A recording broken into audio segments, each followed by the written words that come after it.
Apakah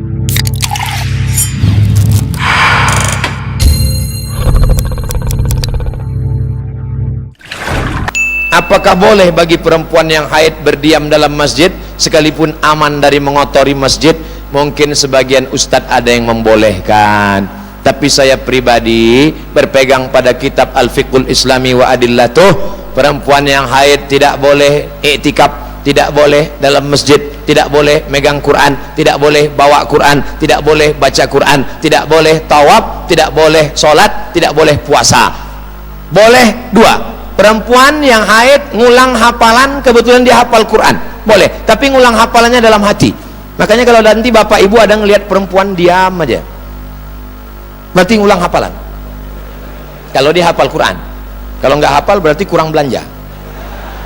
Dua, kalau guru ngajar di lokal tapi bacanya potong-potong, ya ayyuha alladzina amanu ittaqullah, takwalah kepada Allah haqqa tuqatih. Nggak boleh langsung nyambung. Ibu-ibu guru yang ngajar di TK, di MDA boleh, dengan syarat potong-potong. Begitu yang saya baca. Ustadz, gimana cara menasehati orang tua kita kalau dia berbuat salah tapi kita takut untuk menasehatinya?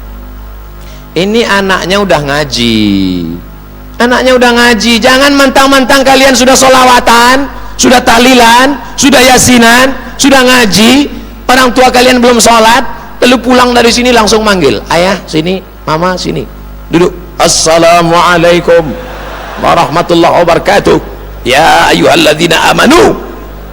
Kan begitu. Wa in jahadaka ala an tusyrika bi ma laysa laka bihi ilmun. Kalau orang tuamu itu memaksamu untuk mempersekutukan aku, fala tuti'uma, jangan kau persekutukan, jangan kau patuh. Tapi untuk melawan tetap tak boleh. Wa sahibhuma fid dunya ma'rufa, maka tetap bergaul dengan baik, jangan lidah kasar. Tapi ayah saya nggak sholat Pak Ustadz. Dia kerja di mana ayahmu itu?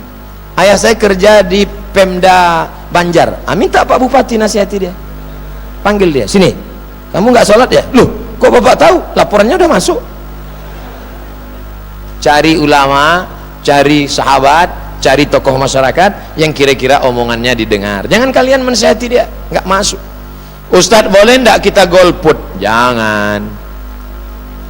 Yang sudah ngaji, yang sudah maulid, yang sudah sholat, yang sudah puasa sunat, yang sudah tahajud, golput. Ingat, yang homo nyoblos, yang sabu-sabu, putau, sakau nyoblos. Maka kalau kalian tidak nyoblos, jangan heran nanti akan naik DPR, DPRD, DPR RI, DPD, pemabuk, peminum khamar. Kenapa? Gara-gara yang baik tidak nyoblos. Kita tidak lagi tinggal di kerajaan Banjar, kita tidak lagi tinggal di kerajaan Melayu Siak Sri Indrapura. Kita sekarang tinggal di negara demokrasi. Suara terbanyak itulah yang benar. Maka orang yang banyak malam ini berkumpul 20.000 orang, ini bisa mendudukkan paling tidak 4 calon anggota legislatif. Siap mendudukkan orang yang baik-baik? Takbir. Dari suaranya yakin saya. Apa hukumnya kerja di tempat non muslim? Apakah gajinya halal? Sayyidina Ali pindah ke Madinah, tidak ada uang, kerja di rumah orang Yahudi. Di Madinah ada Yahudi Bani Nadir, Yahudi Bani Quraizah, Yahudi Qainuqa. Lalu mereka mengambil upah menimba air, dilaporkan ke Nabi Muhammad sallallahu alaihi. Ya Rasulullah, ya itu Ali ngambil upah, ngambil air, menimba air di rumah Yahudi, ngambil upah. Nabi membolehkan. Itulah dalil boleh kerja di tempat non muslim, perusahaan non muslim. Tapi kalau dia mewajibkan buka aurat, jangan. Disuruhnya ninggalkan sholat Jumat, jangan. Maka perda kita mesti kuat. DPR mengeluarkan peraturan daerah, semua perusahaan yang masuk, perusahaan asing, perusahaan non muslim, mesti menghormati muslim, tetap bisa menjalankan syariat agamanya. Setuju? Pilihlah anggota-anggota dewan, DPR RI, DPR provinsi, DPR kota, DPR kabupaten, DPD yang mengeluarkan aturan, membuat prioritas pada umat Islam. Jangan sampai umat Islam mayoritas tapi tidak prioritas. Betul? Apa hukumnya bekerja itu Pak Ustadz? Boleh, tapi kalau sudah dia paksa ritual agama, dipaksanya makan yang haram, wala ana abidum ma'abattum wala antum abiduna ma'abud lakum dinukum. Pak Ustadz yang saya cintai, apa hukumnya menerima uang dalam pemilu? Ar-rishwah fil intikhabat. Yas'aluna ma hukmu akhdhun nuqud fil intikhabat. Apa hukum ngambil uang sogok? Ar-rashi wal murtashi, la'ana Rasulullah sallallahu alaihi wasallam ar-rashi wal murtashi. Ambil uangnya, jangan coblos orangnya. Setuju? Ambil uangnya, serahkan ke panti jompo, anak yatim, fakir miskin. Setuju? Enggak sekuat yang pertama. Ambil uangnya, jangan coblos orangnya. Setuju? Serahkan ke anak yatim. Setuju? Sekali haram tetap haram. Pak Ustadz, ini dari Banjar Pak Ustadz. Oke, Ustadz yang ceramah kemarin di Masjid Al-Karamah, betul. Ini ada yang ngasih uang 100.000 Pak Ustadz, haram. 1 juta Pak Ustadz, oh banyak juga itu. Sekali haram tetap haram. Jangan hindari money politik, hindari hate speech, hindari hoax. Wujudkan pileg dan pilpres aman, damai, sejahtera menuju Indonesia yang berdaulat. Siap? Bagaimana menanggapi bila ada punya teman gay? Soal bas. Bas'alu 'anil gay, LGBT nani, liwat. Bas'al, yadhakun. Apa? Kalau ada yang gay, penanganannya 2. Yang pertama, ruqyah. Ini true story, kisah nyata. Yang cerita Ustadz Saifullah namanya, Ketua Arsi, Asosiasi Ruqyah Syariah Indonesia. Ketika di ruqyah, orang gay ini ternyata sedang diganggu jin LGBT. Setelah dibacakan, mereka pun keluar sehat. Yang kedua, minta bantuan dari Bapak TNI Polri, Bapak Dandim, Bapak Kapolres. Dikumpulkan GG ini, dibuat program namanya Be a Man. Ajarkan mereka silat Banjar, ajarkan mereka karate. Memang awal-awalnya dia agak lemas, tapi lama-lama dia kuat. Oleh sebab itu mesti. Yang pertama ruqyah, yang kedua ajak dia maulid, ajak dia baca habsyi, simtud durar, bacakan ayat kursi, insyaallah dia sehat. Apa hukumnya nitipkan orang tua di panti asuhan? Salah. Nitipkan orang tua di panti jompo.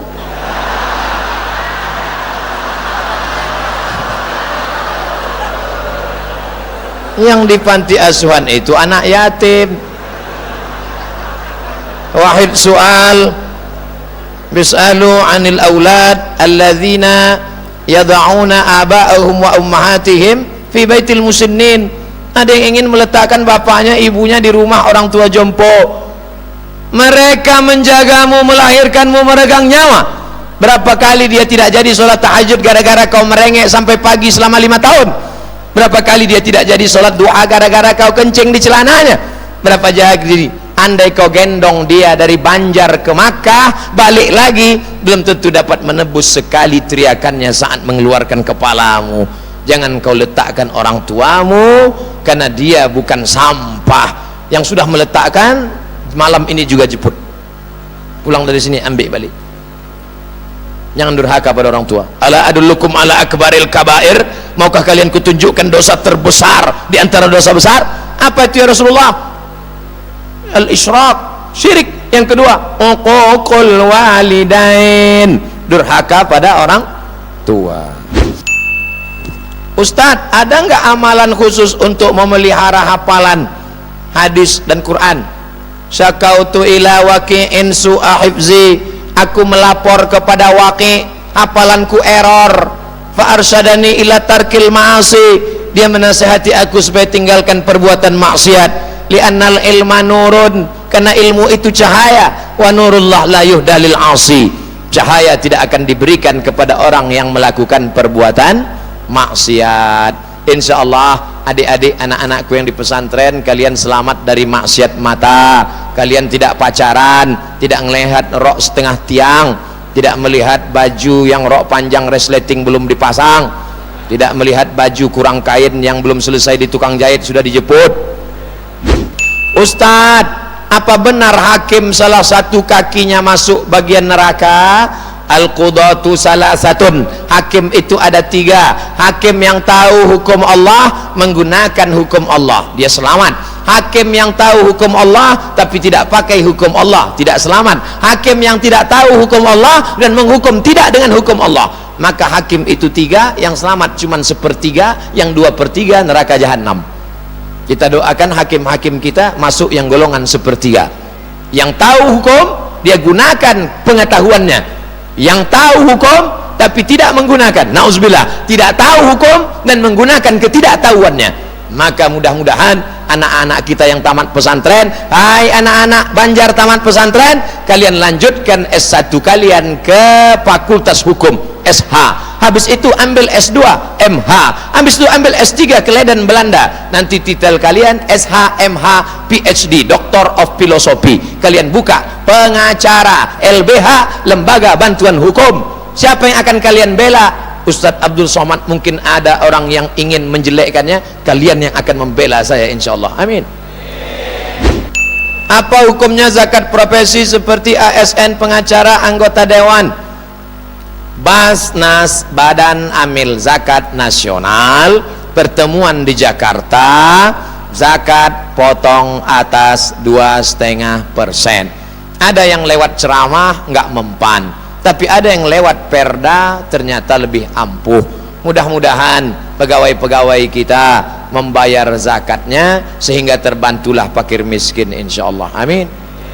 Saya banyak dibantu oleh Badan Amil Zakat PLN, perusahaan listrik negara.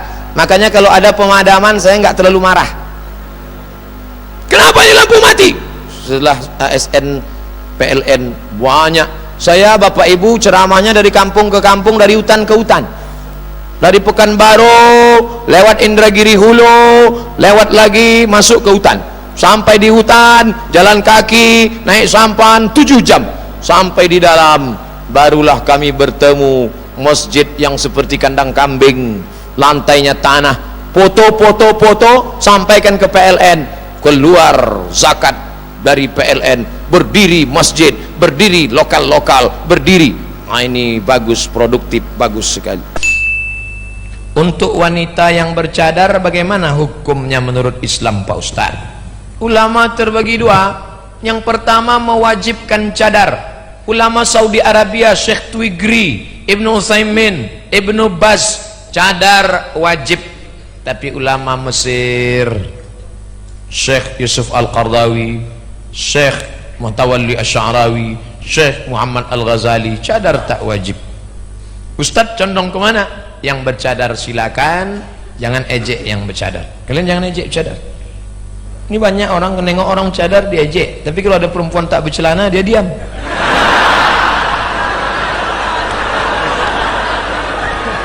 Kau sehat apa sakit? Asal nampak orang bercadar, hai ninja nih. Padahal kau Islam. Dia bercadar itu bukan karena sayang pada pipinya, dia bercadar bukan karena menutupi wajahnya, dia bercadar supaya mata laki-laki tak gatal. Bagus mahasiswi bercadar, jadi dosen itu fokus mengajar. Bayangkan kalau mahasiswi itu cantik, dosen nulis, kadang-kadang ada dosen itu nulis sampai ke bawah. Pak, whiteboard dah habis Pak. Oh iya. Ustadz ini nyindir dosen. Enggak, saya dosen. Maka saya tahu. Ibu jangan ejek perempuan bercadar. Bukan dia sayang wajahnya, dia menjaga laki ibu yang gatal tuh. Paham? Yang bercadar dengan tak bercadar jangan berkelahi. Kalau antara kalian bercadar dengan yang tak bercadar berkelahi, yang ketawa yang tak berbaju. Tinggi 170, dipakai kain 70. Dia naik ke atas terbuka lutut, ditutup lutut terbuka. Banyak perempuan saya tengok terbuka sini. Ustadz nengok juga. Saya tidak menengok, tertengok.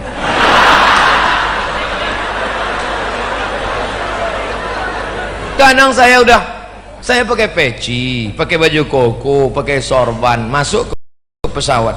Sengaja saya tak menengok. Dia pula nanya, "Bapak nomor berapa?" Saya tak tunjukkan.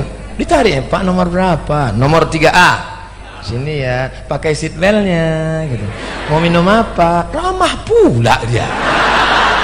Ilaha illallah. Roknya panjang, resleting belum berpasang. Selewat gitu.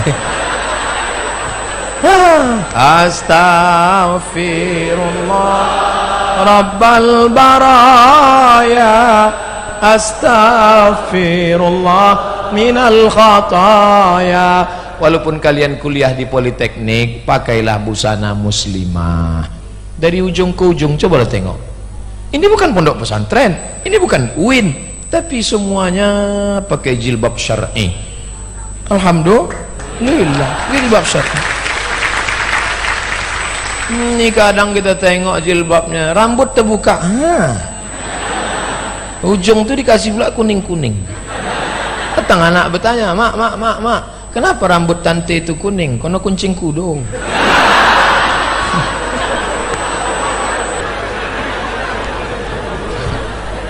Begini kan senang hati kita. Jilbab panjang. Ini ada pula model jilbab itu kain panjang dililit-lilitkan di leher.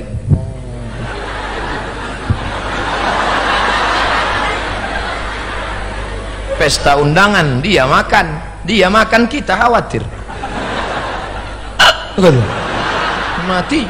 Nama jilbabnya jilbab sakratul maut. Tapi di sini tak ada. Coba tengok, bajunya boleh korpri tapi rambut tetap tertutup, yang nampak wajah dan tapak tangan. Dan tak pula ada di politeknik ni orang yang pakai lipstik apa bedak berlebih-lebihan. Kadang ada tempat acara tu kita tengok 3 inci. Wow, di ruangan tu ramai, kipas mati, AC tak sanggup, melelehlah dempul tadi. Panas jengnya, iya panas. Rupanya ini spidol whiteboard. Lunturlah. Orang senyum, awak senyum. Yang disenyumkan orang awak. Di kantor kalau ada kegiatan PNS biasanya dikasih nasi bungkus. Dalam ajaran kita disuruh jangan berlebihan makan. Bagaimana tanggapan Ustadz mengenai masalah itu? Yo, kurang nasi bungkus rasanya enggak berlebihan. Tapi kalau sampai diambil tigo, itu Pak, coba perhatikan PNS yang mengambil 2 tigo dibawa ke rumah sakit, coba di scan. Aku khawatir ususnya usus jari. Mungkinnya dulu kecelakaan lalu lintas, putui ususnya, datang dokter dipasangnya usus kudo. Jadi awak tak bisa salahkan itu. Nah kedua, coba bawa ke pesantren Ustadz Zulkifli M.Ali di Payakumbuh supaya diruqyah. Mungkin jinnya 5 balik. Ini makan sekali-sekali jin-jin dan lain itu gimana? Jadi jangan banyak-banyak. Ustaz Somad itu pandai ceramah aja dulu. Tadi kan Ustaz makan dengan Pak Wali. Yo, banyak Ustaz makan tadi. Ambo ambil 1 piring, ambo isi lupis cie. Enggak bu, cie. Lupis, lagi gula merah. Dipaksanya oleh ibu itu. Ambil dari kerbu yang enggak ikut. Itu cuma banyak harus kita itu. Piring cie, lupis cie, gula merah, banyak harus kita. Sebab di hotel aku makan.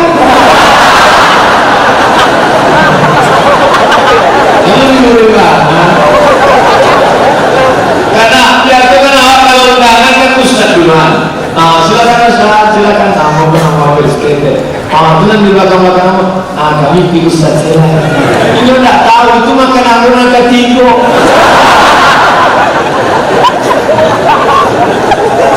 Yang penting makan, kalau nggak sanggup banyak. Kamu kalau nasi padang, nasi ubin, kamu termasuk nggak banyak mana. Jadi kalau nasi itu nggak, kan bisa agak-agak itu kalau kalau nggak dari awal kok bagi go. Nah itu, insya Allah. Kau masalah nasi ubin kau seperti ini. Kadang-kadang banyak. Nggak akan dibuli dia makan 3 bungkus gitu. Innal mubadzirina kanu ikhwana syayatin. Orang yang suka mubazir saudara setan kalau menjadi orang yang mubazir suka membaca auzubillah, ia suka makan banyak, mubazir banyak buang, tapi ia baca auzubillah, auzubillah minasyaitonir rajim. Akhirnya setan berada dalam usir-usir. Awak kan keluarga. Oleh sebab itu sesuaikan perbuatan awak dengan auzubillah awak. Itulah isi tausiah Ustaz Abdul Somad pada pagi yang penuh berkah ini. Mudah-mudahan menjadi bekal amal soleh. Kita tidak pernah berpisah karena kita bersatu dalam doa. Doakan Ustaz Somad mati husnul khatimah. Nanti mau saya jawab. Besok pagi upaya kumpul. Besok pagi terakhir saya kumpul, sesudah itu kami pulang, mudah-mudahan jalan lancar sampai ke Pekanbaru. Hamba Allah yang penasaran,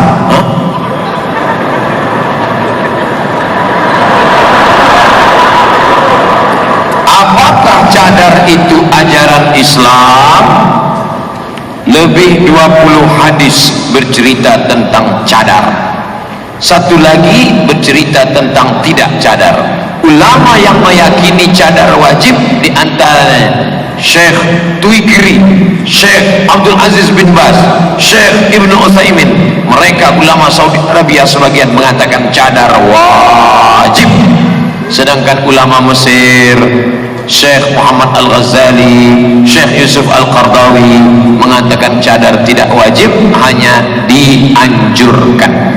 Maka kalau ada anak-anak gadisku yang bercadar, bagus. Dengan bercadar kalian sudah menjaga mata dosen kalian. Karena kalau tidak, dosen itu nulis pun sampai ke bawah. Jadi adik-adik mahasiswi sekalian, ya. Pak miring Pak. Oh ya. Loh, Ustaz kok tahu? Saya kan dosen. Maka dengan kalian menjaga. Adapun orang yang ngejek-ngejek, kenapa ketika ada perempuan celana pendek kau nggak ngejek? Kenapa ketika ada perempuan celana sempit kau nggak ngejek? Kenapa ketika ada perempuan celana jin kau nggak ngejek? Tapi ketika ada orang pakai cadar kau ejek. Hai ninja, hai zombie. Berarti otakmu sudah disusupi setan. Yang marah setan. Jadi Ustadz menganjurkan cadar. Saya tidak ikut yang wajib, tapi bagi yang bercadar bagus.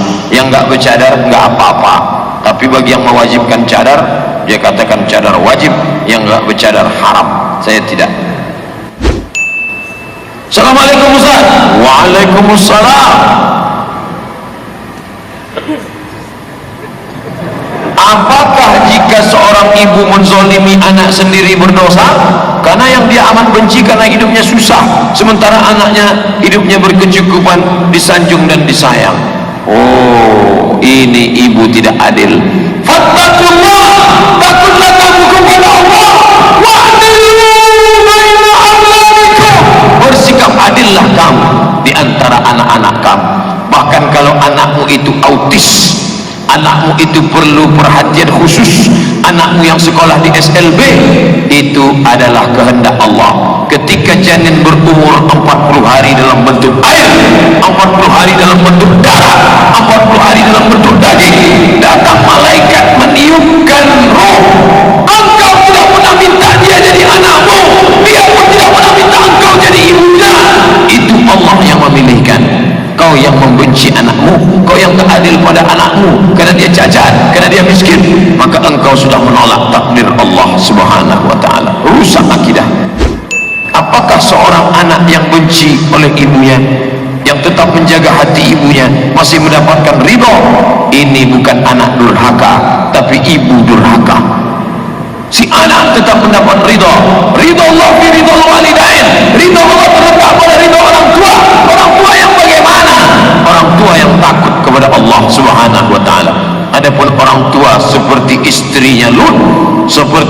istrinya Nuh, perempuan durhaka, maka tak ada surga di tapak kakinya. Maka hai anakku yang kau berbakti, jangan sampai kau takut, jangan sampai kau takut, karena ibu seperti itu tidak akan memberikan mudarat apa-apa kepadamu. Ustaz, kok lain dipecat, lain keluar. Ustaz, apakah ketika i'tidal kita boleh bersedekap atau tidak? Mohon maaf Pak. Sami Allahu liman hamidah. Tiba-tiba dia bersedekap. Sami Allahu liman hamidah. Boleh enggak bersedekap? Boleh. Dalilnya mana? Dalilnya umum. Nabi setiap tegak bersedekap. Allahu Akbar, Allahu Akbar. Ketika bangun dari ruku itu Sami Allahu liman hamidah, itu tegak apa tidak tegak? Tegak. Maka dalam hadis dikatakan Nabi setiap tegak bersedekap.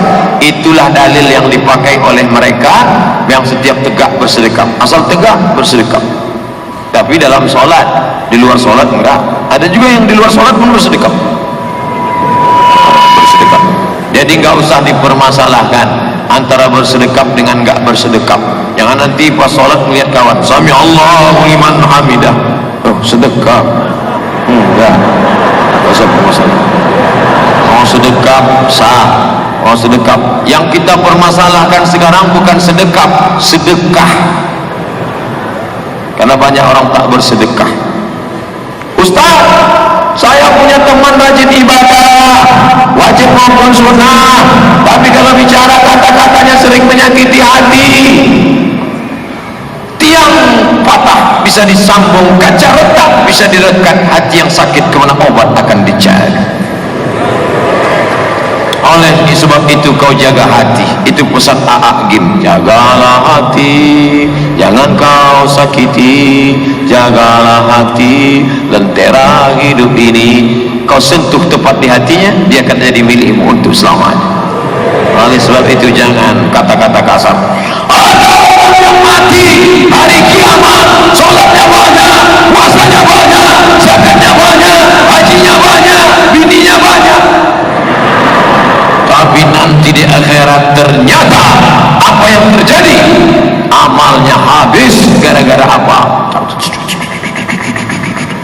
Dia lebih mengerikan daripada peluru dalam game online. La tubtilu sadaqatikum bil mandi wal adha. Jangan kau batalkan perbuatan baikmu dengan kata-kata yang kasar, menyinggung perasaan orang. Apakah Bapak Ibu ada menyinggung perasaan, tersinggung gara-gara cakap saya? Ada Pak Ustaz, Ustaz ngomongnya kasar. Maafkan saya, please forgive me. Ustaz, gimana caranya biar sholat kita khusyuk? 5 langkah. Yang pertama, ketika berwudu khusyuk, ambil air masuk ke mulut, keluar dosa lidah. Ambil air siram muka, keluar dosa biji mata. Ambil air siram tangan, keluar dosa dari jari-jari tangan. Ambil air sapu kepala sampai lubang telinga, keluar dosa-dosa dari isi kepala kotor, pikiran kotor. Ambil air siram kaki, keluar dosa dari celah-celah jari kaki. Maka waktu wudhu khusyuk. Makanya sambil wudhu nggak boleh ngomong. Ini wudhu sambil ngomong, HP tetap. Iya kan kemarin udah tuh ya. Iya sebentar ya. Iya. Boleh. HP mati. Habis itu berdoa. Asyhadu an la syarika la asyhadu anna Muhammadar Rasulullah. Allahumma ja'alni minat tawwabin wa ja'alni minal mutatahhirin wa ja'alni min ibadikas sholihin. Dari tempat wudhu ke tempat sholat 2, nggak boleh tasbih. Nggak boleh tasbih, nggak boleh. Yang boleh tasbih. Subhanallah, subhanallah, subhanallah, subhanallah, subhanallah, subhanallah. Bro, gimana nanti habis sholat kita makan ya? Subhanallah, subhanallah, subhanallah, subhanallah. Gimana kita makan sama? Subhanallah, subhanallah, subhanallah. Aku yang bayar, oke.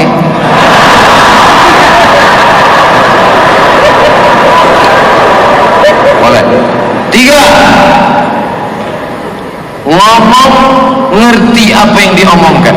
inna salati wa nusuki wa mahyaya wa mamati lillahi rabbil alamin. Makanya ngaji sama ulama. Makanya yang pertama tadi yang paling panjang, ngaji sama ulama. Anak-anak masukkan ke pondok pesantren, SMP IT, Islamic Boarding School, pondok pesantren, itu yang akan membuat dia ngerti ucapan salatnya. SMP bahasa Inggris, SMA bahasa Inggris, kuliah bahasa Inggris. Emangnya sholat pakai bahasa Inggris? Mana ada orang sholat pakai bahasa Inggris? Inna sholati, my praying, wa mahyaya, my life, wa mamati, my life, lillahi ta'ala, for you, oh my God. Bahasa Inggris mantap, silakan bahasa Inggris, tapi bahasa Arab. Buka kursus bahasa Arab, panggil habaib-habaib dari Hadramaut Taman, Tarim, dari Daril Mustafa, dari Al-Azhar Mesir. Banyak ustaz kita buat kursus supaya ngerti apa isi salat. Inna salati wa nusuki wa mahyaya wa mamati lillahi rabbil alamin. 3. Connect antara mulut dengan hati. Nabi kalau salat mulutnya bergerak. Ya Allah, ya, apakah kata Nabi itu sholat mulutnya bergerak atau enggak? Kata Khabbab, Nabi kalau sholat mulutnya bergerak. Dari mana kamu tahu? Bittirabi lihyati. Saya tahu Nabi mulutnya bergerak karena saya lihat jenggotnya bergerak. Jadi sholat, ada orang yang sholat mulutnya diam aja.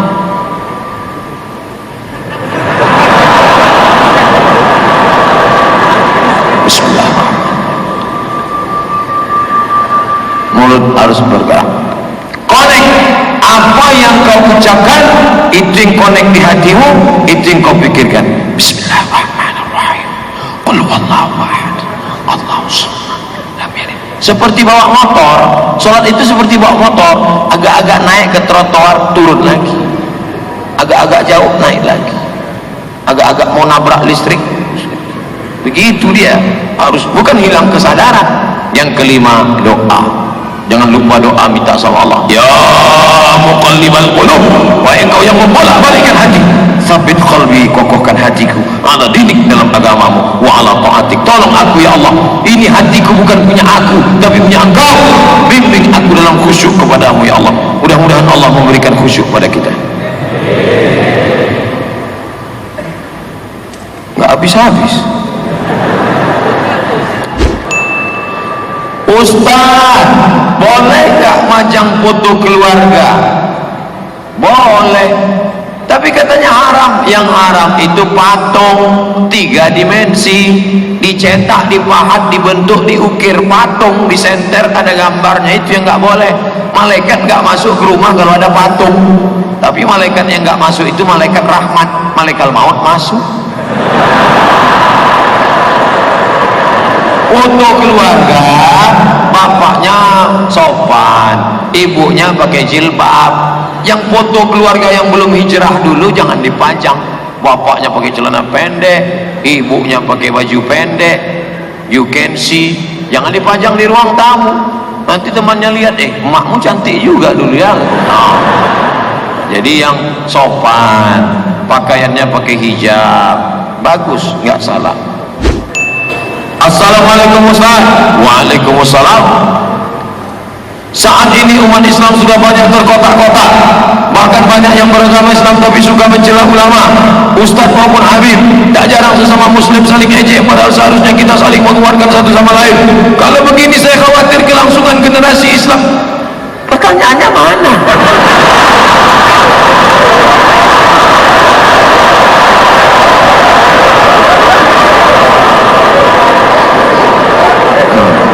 Ini adalah anak muda yang gelisah melihat keadaan umat. Anak muda gelisah, anak muda ini luar biasa. Sekarang anak muda gelisah motornya nggak hidup. Anak muda gelisah pacarnya ditelepon nggak ngangkat, di WhatsApp nggak balas. Masih ada anak muda dari Balikpapan yang gelisah dengan keadaan umat. Inilah yang akan menjadi pemimpin masa depan. Saya lihat gambarnya dulu. Terlihat dari wajahnya, pria muka soleh. Oleh sebab itu maka kenapa umat ini terpecah-pecah? Ini adalah ujian. Tapi ternyata malam ini tidak nampak mana NU, mana Muhammadiyah, mana Al-Wasliyah, mana FPI, semuanya melebur menjadi satu, bersatu dalam la ilaha illallah. Alhamdulillah. Ustaz, bagaimana taubat yang benar? Hehehe.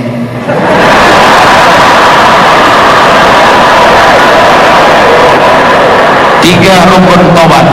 An-nadamu fil qalbi, menyesal dalam hati.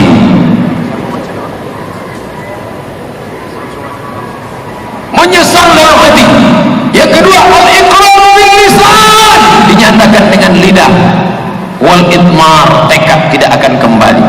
Caranya mandi taubat. Mandi taubat gimana? Basah semuanya. Basah semua. Pakai shower apa pakai bak terserah. Pakai sampo apa terserah.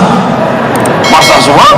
Habis itu salat taubat. Usolli sunnat taubat raka'ataini lillahi ta'ala. Allahu akbar. Iftitah Fatihah ayat. Ayatnya terserah apa aja. Kulhu Pak Ustaz boleh. Yang rakaat kedua kulhu lagi kebangetan. Nah, habis salam istighfar.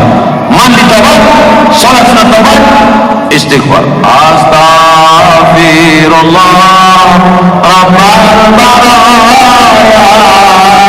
Astaghfirullah minal khataya.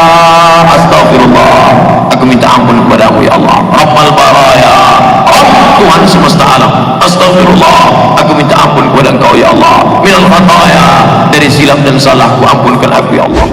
Bagaimana kalau kepala keluarga tidak berani jadi imam di rumah karena bacaan kurang baik? Saya nasihatkan sama ibu-ibu, ibu jangan terlalu menuntut bapak terlalu banyak, nanti dia lari.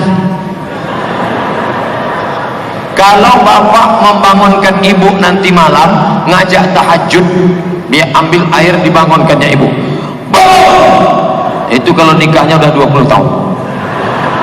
Tapi kalau yang baru-baru honeymoon bulan madu, wake up my darling, wake up my honey, lalu dia pimpin sholat, usolli sunnat tahajud raka'ataini imaman lillahi ta'ala. Allahu akbar. Diam aja, sabar. Berarti dia baru latihan imam sholat zuhur. Kalau zuhur kan gak bunyi. Dia di kantor diam-diam, dia sedang latihan. Jangan resek. Masa imam gak bunyi? Jangan. Bersyukur ya Allah, aku bersyukur sudah kau kirimkan seorang imam. Sementara tetanggaku di sebelah suaminya pulang dalam keadaan sakau. Aku bersyukur kau kirim seorang imam ya Allah. Masalah dia bunyi enggak masalah ya Allah. Nanti lama-lama bunyi juga ini. Yang laki-laki kalau mau jadi imam latihannya zuhur dulu, karena zuhur itu modalnya takbir aja. Allahu Akbar.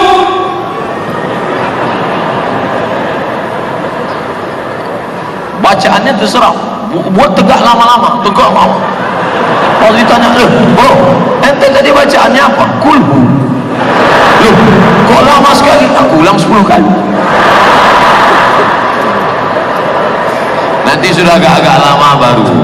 Oh, bismillahirrahmanirrahim. Alhamdulillahi rabbil alamin. Ar-Rahmanir Rahim. Maliki yaumiddin. Iyyaka na'budu wa iyyaka nasta'in. Ihdinas siratal mustaqim. Siratal ladzina an'amta 'alaihim ghairil maghdubi 'alaihim waladdallin. Amin. Bismillahirrahmanirrahim. Inna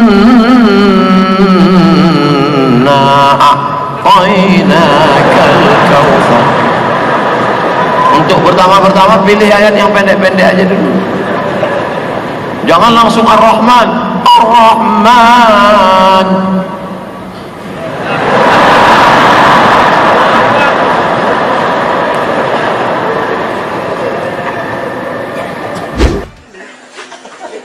Apakah untuk puasa di bulan Syawal harus ganti puasa yang lama-lama?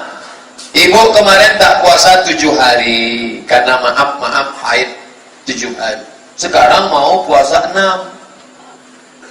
Gimana Pak Ustadz? Maka kodok dulu 7, habis 7 baru tambah puasa 6. 7 tambah 6 sama dengan 13. 3 balik hari puasa habis lah kuih rayu ya. Yang paling bagus 7, habis 7 6 13, the best, mantap. Tapi kalau tak sanggup puasa saja 6 hari, niat qadha. Siapa yang puasa qadha 6 hari di bulan Syawal, otomatis dapat pahala puasa sunat Syawal. Begitu kata Imam Abu Zakaria Al-Ansari dari kalangan mazhab Syafi'i, yang dikutip oleh Syekh Atiyah Sokor ulama Al-Azhar dalam kitab Fatwa Al-Azhar, sudah diterjemahkan ke dalam bahasa Indonesia dalam buku 30 fatwa seputar Ramadan, download gratis di internet, diterjemahkan Abdul Somad RCMA. Saya ulang lagi, ibu puasa saja 6 hari di bulan Syawal, niatnya qadha sahaja ambo iswa hari puasa qadha lillahi ta'ala, maka otomatis dapat pahala puasa 6 di bulan Syawal. Ustaz kenapa sebut ibu? Karena ibu yang tinggal 7 hari patang, rupanya apa tinggal ampe balik hari.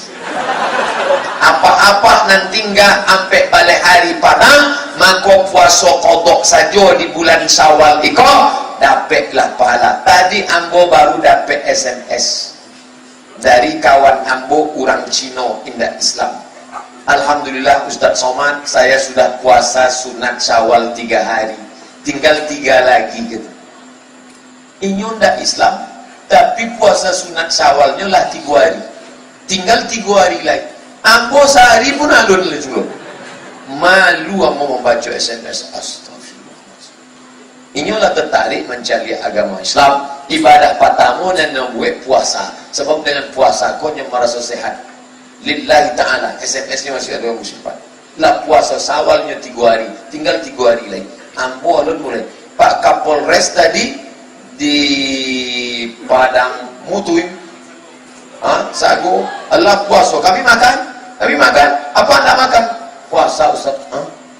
Awak dan selama itu ngajak orang, mari puasa. Awak tak lupa. Ustaz tak puasa. Saya musafir. Tapi insya Allah ambo, memang tiap-tiap tahun memang Syawal kau ambo puasa di ujung-ujung. Belum pernah ambo tinggalkan lagi puasa ambo. Walaupun awak sunat ikut puasa engkau sunat, tapi di awak yang berceramah awak main bau orang, dan awak saya main bau orang bukit gue ada ke bukit enggak, aku ngajak orang sih.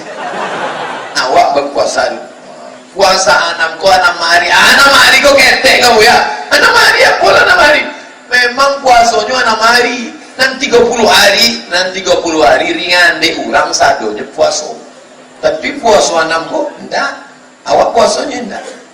Puasa enggak, hanya puasa gitu. Dan puasa 6 kok godaannya luar biasa lah.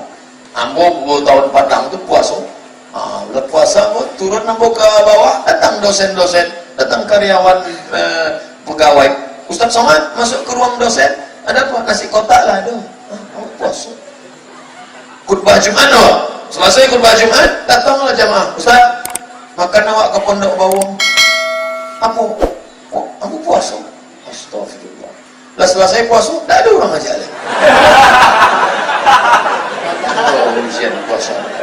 Mudah-mudahan awak insyaAllah puasa 6 insyaAllah. InsyaAllah. Tapi kini esok lelai. Di Minangkabau adat mengatakan jika menikah sesuku dilarang, tak boleh. Sedangkan dalam agama Islam hal ini tidak dipermasalahkan. Bagaimana pandangan Ustaz terhadap pernikahan satu suku? Satu suku haram, banyak betul.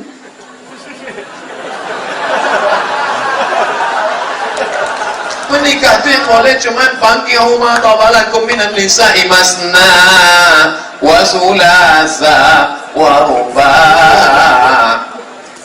Dulu, jangan salahkan nenek mama dulu. Nenek mama dulu membuat peraturan itu supaya orang Minangkabau explorer ke seluruh dunia.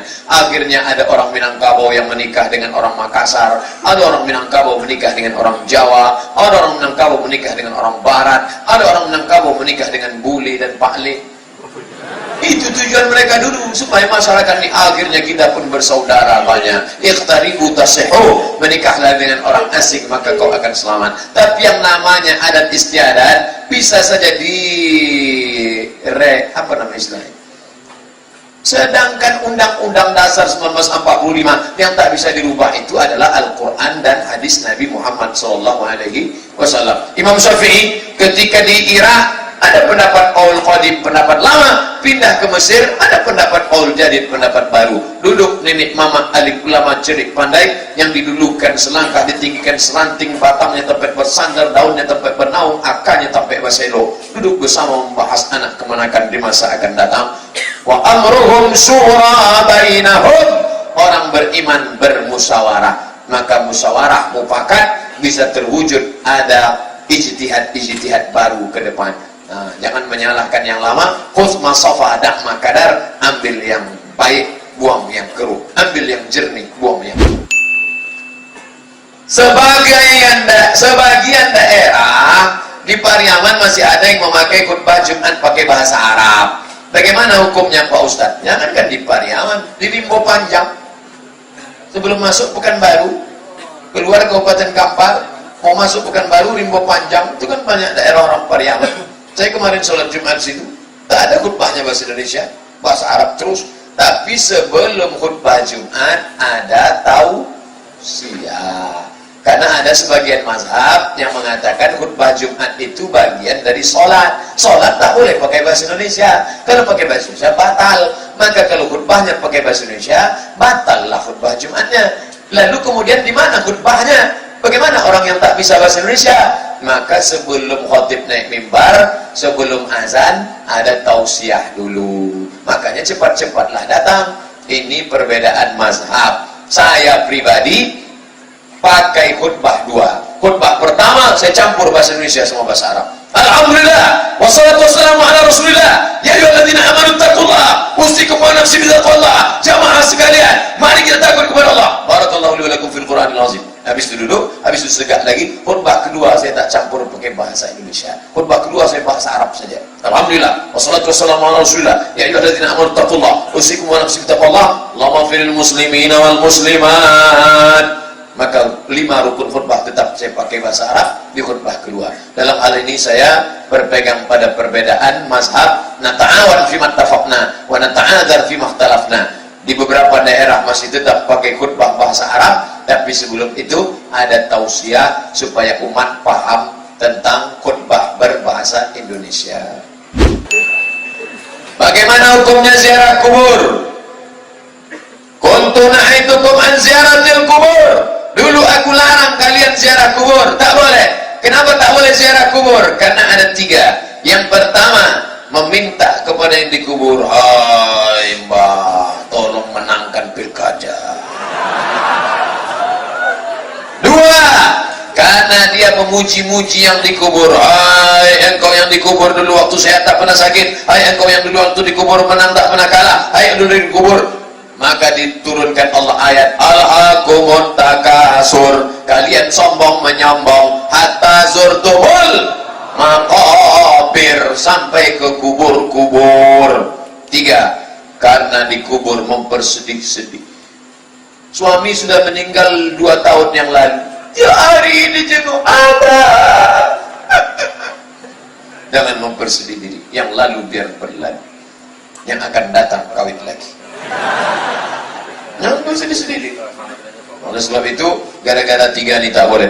Setelah Islam kuat, boleh ziarah kubur. Kenapa? Karena 3. Pertama, tazkiratan lil maut, menengok kubur ingat mati. Yang kedua, tudmi'ul ain, melelehkan air mata. Yang ketiga, turikul qulub, melembutkan hati. Hati nang kare, acara melunakkan hati nang kare kau ya. Jadi kubur, berziarah makam, melihat kubur ingin mati, melihat kubur hati lembut, melihat kubur meleleh air mata. Maka pulanglah ibu bapak dari kubur menangis. Di aku pulang manangi dari kubur, ingat mantan. Tak betul.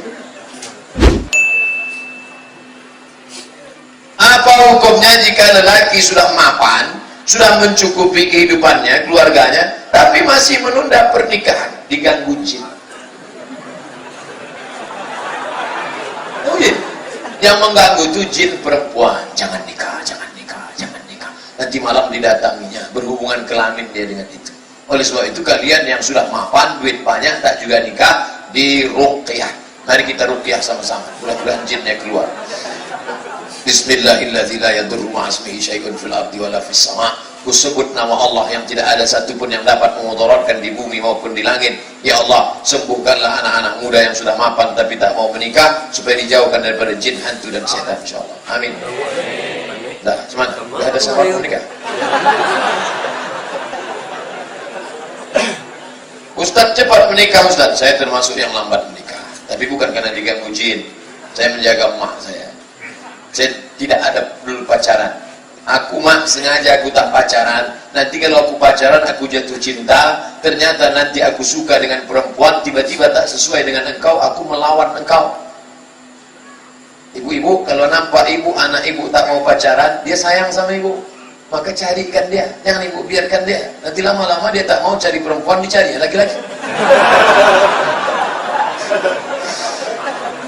Nah, ibu carikan dia. Ada usia-usia laki-laki yang gawat, 30 sampai 35 dia mulai bimbang. Cari apa tidak? Cari apa tidak? Cari apa tidak? Nikah apa tidak? Nikah apa tidak? 30 sampai 35. 35 sampai 40 mulai menikmati kesendirian. 40 dia puber lagi. Itu banyak orang yang 40 mau. Oleh sebab itu maka nikahkan dia. Cari perempuan, jangan kau carinya mulu-mulu. Jangan kau cari perempuan yang terlalu cantik, nanti dituduh orang kau pakai pelet. Jangan kau cari perempuan yang terlalu buruk, nanti kau malu bawanya undangan. Yang sedang-sedang saja, yang kira-kira bisa membawa engkau beriman dan beramal soleh, bukan soman. Kira-kira kalau kau nikah dengan dia, imanmu terjaga. Dunia mata, dunia kenikmatan. Wa khairu mata'iha, sebaik-baik kenikmatan adalah al-mar'atus solehah, hanya istri soleh. Roma pula jadi.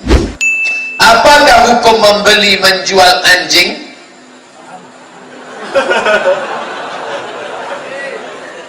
Naha Rasulullah SAW an samanil kalbi. Nabi melarang harga hasil jual beli anjing. Wa mahril baghi, harta hasil jualan baghi, PSK, prostitusi, wanita tunasusila. Wa ulwanil kahin, duit hasil kahin, dukun, duit hasil dukun, hasil perdukungan haram. Jual beli anjing, PSK, WTS, dan hasil perdukunan. Jelas hadis sahih. Makin lama makin ketek kerja. Sogok menyogok. Seorang pengusaha menyogok berupa uang kepada seorang pimpro agar proyek menang dalam tender. Pertanyaan, apakah uang hasil sogok itu halal? Dimancing-mancing ini. La'ana Rasulullah SAW ar-rashi wal murtashi. Rasulullah melaknat yang menyogok dan yang meminta sogok. Pulanglah tukang kutip zakat. Ini kambing saya, ini kambing zakat, ini onta zakat, ini onta saya. Kata Nabi, kemana kamu kok bisa dapat onta? Kok bisa dapat kambing? Ini hadiah. Kata Nabi, hadiah karena jabatan haram. Gratifikasi bahasa KPK-nya sekarang. Makanya ketika anak Sultan Hamengkubuwono menikah, maka kado-kado dibuka yang lebih dari batas kepantasan diserahkan Sultan kepada KPK karena dianggap sebagai gratifikasi. Sudah ada zaman Nabi Muhammad SAW.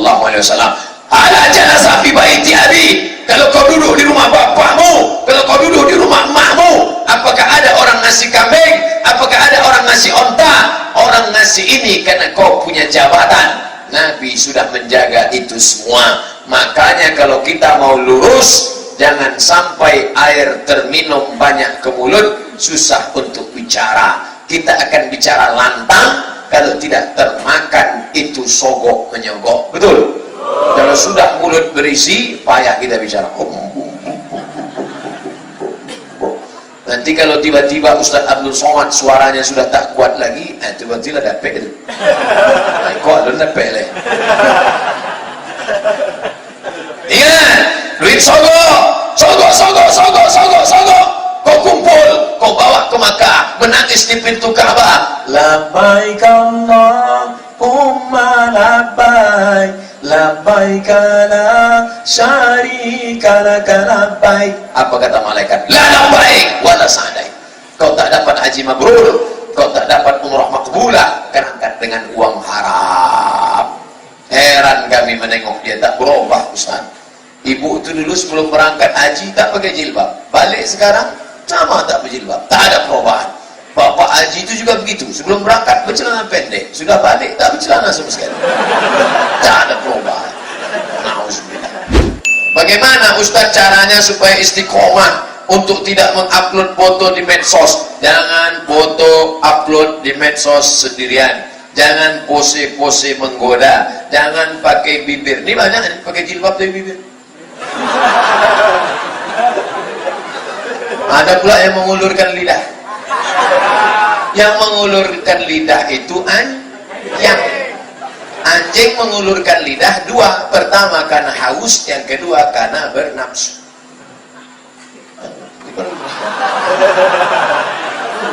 Banyak, hati-hati. Ini banyak kan ikut-ikut. Ini bibir orang seksi Pak Ustaz. Apa pula seksi?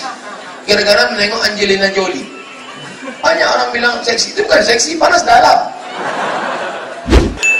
Bagaimana hukum bagi bayi laki-laki memakai ameh? Uhillu zahab wal harir lil unsa min ummati. Aku halalkan emas dan sutra bagi yang perempuan.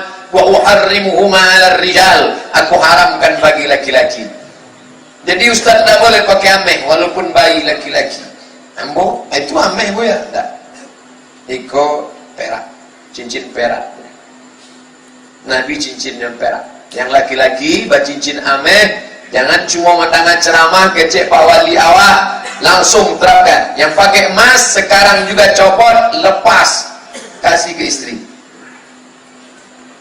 Inilah ada bu ya, jual besok belikan cincin perak, sisanya sedekahkan. Karena emas itu ada partikel molekul-molekul macam tepung masuk ke dalam darah. Nanti kita akan kena penyakit Alzheimer, penyakit lemah sebelum masanya, penyakit tua sebelum masanya, penyakit lesu, penyakit masuk ke dalam daging. Alzheimer namanya. Oleh sebab itu jangan pakai. Perempuan kenapa boleh? Masuk ke dalam darah, dia keluar dalam bentuk menstruasi. Makanya kalau ada bapak yang menstruasi,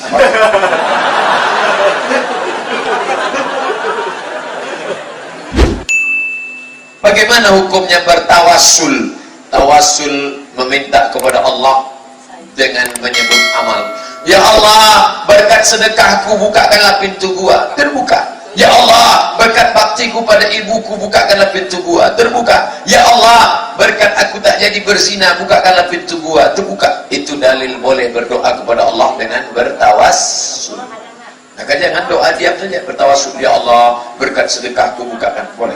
Nah, bagaimana bertawassul dengan orang soleh? Ya Allah, berkat Syekh Bahauddin Naqsyabandi, berkat Syekh Abdul Qadir Al-Jilani, berkat Syekh Abdullah Syattari, berkat Syekh Burhanuddin Ulakan, berkat Syekh Tuan Guru Fulan, berkat Syekh Sulaiman Ar-Rasuli. Boleh tak menyebut ulama dalam tawassul? Ulama terbagi dua. Yang satu mengatakan tak boleh, yang satu mengatakan boleh, karena bukan bertawassul dengan jasadnya, dengan badannya, dengan kulitnya, dengan dagingnya, tapi bertawassul dengan kemuliaannya di sisi Allah. Orang yang bertawassul dengan Syekh Abdul Qadir Jailani, aku berdoa kepada engkau ya Allah berkat kewalian Syekh Abdul Qadir Jailani.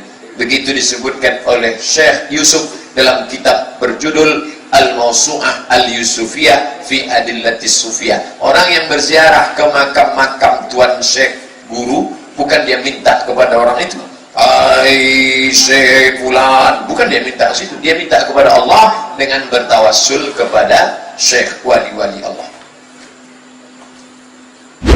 Bagaimana hukumnya membunuh ulat atau binatang kecil, misalnya hama yang mengganggu tanaman? Boleh. Dalilnya mana? Uqtulul aswadaini fi shalah. Bunuhlah dua yang hitam ketika kau sedang sholat. Allahu Akbar. Nampak dua yang hitam. Apa hitam? Al-aqrab, kalajengking. Nampak kalajengking, bunuh. Bunuhnya macam mana? Sampai mati ya. Jangan pukul sekali, ya lari ya. Makanya sholat itu jangan pejam mata. Karena kalau pejam mata mana nampak? Tiba-tiba, ular sawah. Oh katanya, awak buka langsung tolan. Oleh sebab itu maka buka. Mana tahu ada yang hitam-hitam. Datang pula kawan waktu sholat, dimatikannya HP-nya. Kalau saya sholat, saya tanya, kenapa kau matikan HP? Bunuhlah dua yang hitam dalam sholat. HP saya hitam. Itulah bahayanya membaca hadis tak menengok syarah. Yang disuruh buah yang hitam, ular dan kalajengking. Boleh membunuh hama kalau mengganggu. Besok tidur siang, datang lalat. Bunuh sekali. Mati. Jangan ditangkap. Cabut sayapnya saja. Akhirnya ini berputar-putar. Jalan, ambil cabut sayap angku satu, kasih tahu ke kawan-kawan yang lain dan masuk sekolah. Tak boleh menyiksa binatang. Idza qataltum fa ahsinul qitlah. Kalau membunuh, bunuh dengan baik. Sekali pukul mati. Wa idza dzabhtum fa ahsinul dzabhah. Kalau menyembelih, sembelih dengan baik. Bagaimana cara menyembelih dengan baik? Falyu'idda syafratahu, tajamkan pisaunya tajam. Wal yurih zabihatahu, binatang itu potong dengan tenang. Idul Fitri sudah berlalu, Idul Adha sedang menanti. Idul Adha, tajamkan pisau, sekali potong mati. Bismillahi Allahu Akbar, mati. Jadi banyak yang memotong sampai binatang itu mati bukan dari potong, stres. Satu RT RW itu satu megang ekor, megang kaki, megang. 3 sapi melarikan diri karena stres. Tanpa sadar saat membersihkan bunga tanaman di rumah, saya suka membunuh ulat-ulat yang memakan daun-daun. Membunuh sekali karena mengganggu boleh, tapi kalau tidak, saya baru pulang kemarin bulan puasa 6 hari di Az-Zikra. Setiap naik lepas tangga lantai 2 ke atas, apa kata Ustaz Arif bin Ilham, hati-hati jamaah, itu ada semut, jangan sampai terinjak. Ada satu semut lewat, lalu lintas semut, jangan sampai terinjak. Semut pun tak tersakiti. Oleh sebab itu maka orang beriman menjadi rahmat. Wa ma arsalnaka illa rahmatan lil alamin.